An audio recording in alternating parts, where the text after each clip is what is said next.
تازه او زبردست خبر مجاهدینو د افغان کډوالو غچ په پاکستان کې واخیست.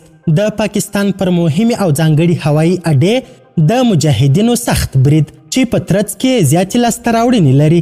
مجاهدینو د پاکستان 9 جنگي الوتکې په بشپړ ډول له منځه وړي او په لسګونه نور پاکستاني پوځیان یې د هلاکت کندې ته لیږلي. دا چې کومو مجاهدینو پر پاکستاني پوځ دغه خطرناک برید کړی او نور څومره تلفات لري بشپړ حال را سره همدغه روانه ویډیو کې کتلی سئ. سلامونه قدرمنو لیدونکو، مشال پریس یوټیوب چینل ته مو هرکلی کوم. پاکستاني رسنۍ وایي چې د شنبې په سهار د پنجاب میاواله کې وسلوالو بریدګرو د دغه هیواد د هوایي ځواکونو په یوې روزنیزې اډې یرغلیز برید کړی دی. رسنیو د پوځ د چارواکو له قوله خبر ورکړی دی چې په دغه وسلوال برید کې یوازې 9 تنه بریدګر وژل سوي دي.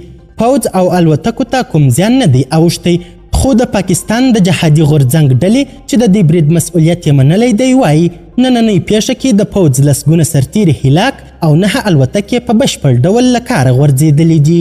د پاکستان پوځ وایي د پنجاب په میانوالي زوله کې د ام عالم ایریس په نامه د پاکستان د هوایي ځواکونو پر مرکز د نومبر د 3 او 4 نیټې په منځنۍ شپه د وسلوالو حمله په شا تنبولې او 9 واړه برید کوونکي وسلوال یې وژلي دي.